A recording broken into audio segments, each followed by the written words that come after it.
ไปดีพี่น้องวัดสุภูทุกคนว่าสุบอนเนี่ยจ้าฝนตกนักหน่วงมากพี่น้องจ้า2 วันติดแล้วค่ะ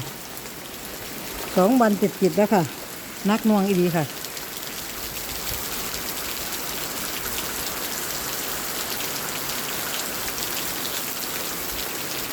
ตกไปใส่กับบ่ได้ค่ะ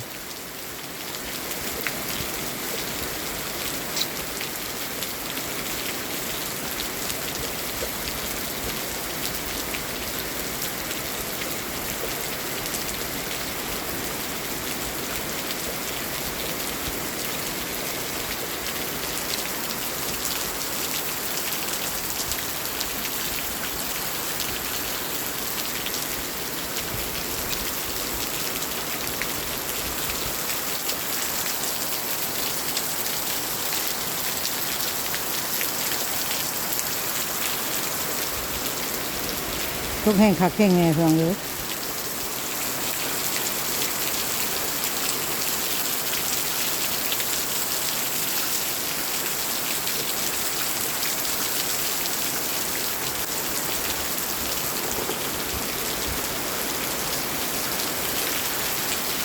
อย่าไปเบิ่งดู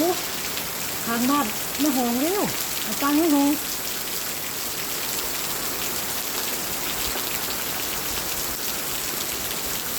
ตกขับตกแน่พี่น้อง2 วันติดเลยค่ะรายงานฝนตกอยู่พี่ไม้เลยพี่น้องเด้อโคราชพี่ไม้ค่ะเรื่องฝ่าห้องไปปิดสัญญาณเลยค่ะ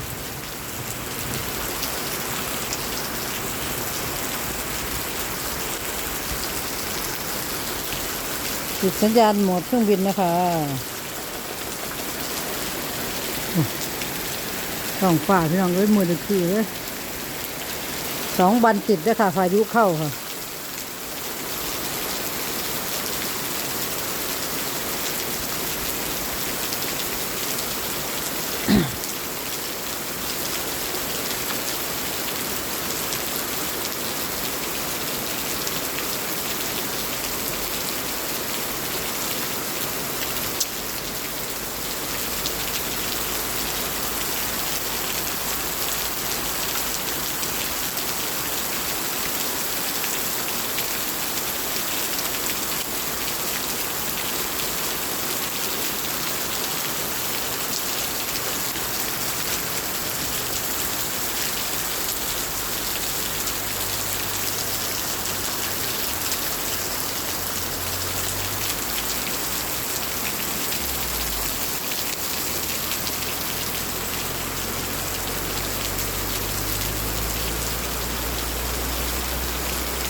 ตกแห้งคักพี่น้องเอ้ยผม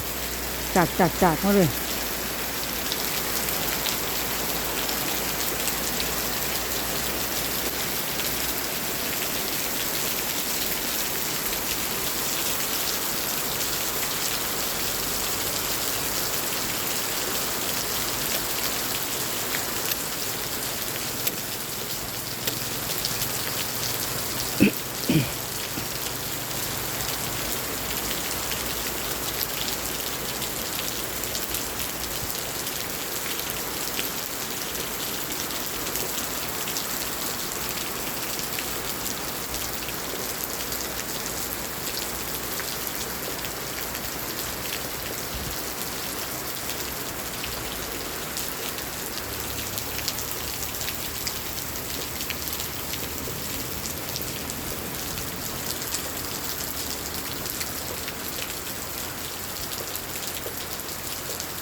พี่น้องจ๋าคลิปนี้เขาเจอแบบเพียงสามีได้พี่น้องเด้อ